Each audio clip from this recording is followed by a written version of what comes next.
Avant toute chose, on fait un petit crochet par le Japon pour rejoindre David. Une petite mise à jour tranquille sur l'archipel, histoire d'avoir un aperçu de ce qui se passe là-bas. Festival, concerts, expositions. Et puis on revient en France pour faire la même côté ciné, animé ou encore manga. C'est parti pour les news.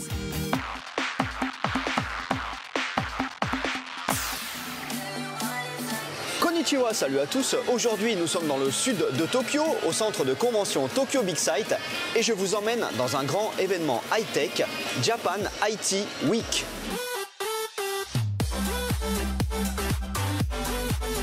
Alors ce salon est réservé aux professionnels et il y a ici en tout 1600 exposants qui sont répartis en 13 mini-expos.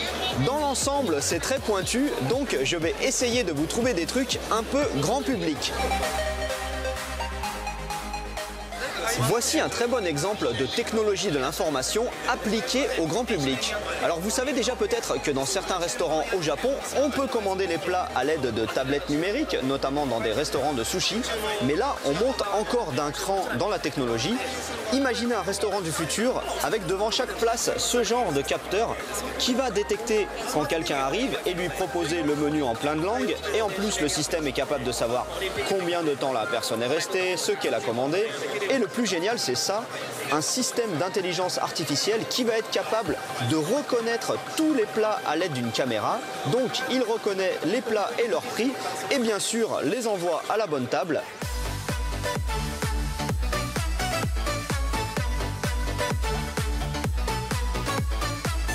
Voilà un stand qui va certainement vous plaire car il y a plein de réalités virtuelles. Mais attention, on n'est pas dans un salon de jeux vidéo, donc même s'il y a du HTC Vive, de l'Oculus et du PlayStation VR, ici les applications sont très grand public, en particulier dans le domaine du tourisme. Donc vous mettez votre casque pour vous immerger et là vous allez vous promener par exemple dans les rues de Las Vegas, près du Grand Canyon américain ou encore dans les rues de Tokyo.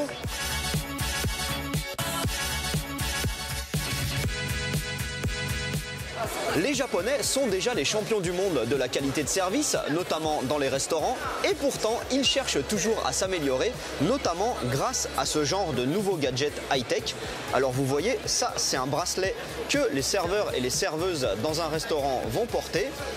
Et vous, sur votre table, vous aurez cet objet à plusieurs faces, avec par exemple une face « je veux appeler le serveur », une face « je veux de l'eau ».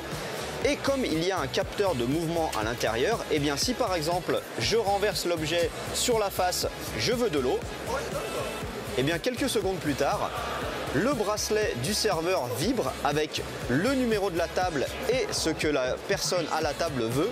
C'est quand même génial.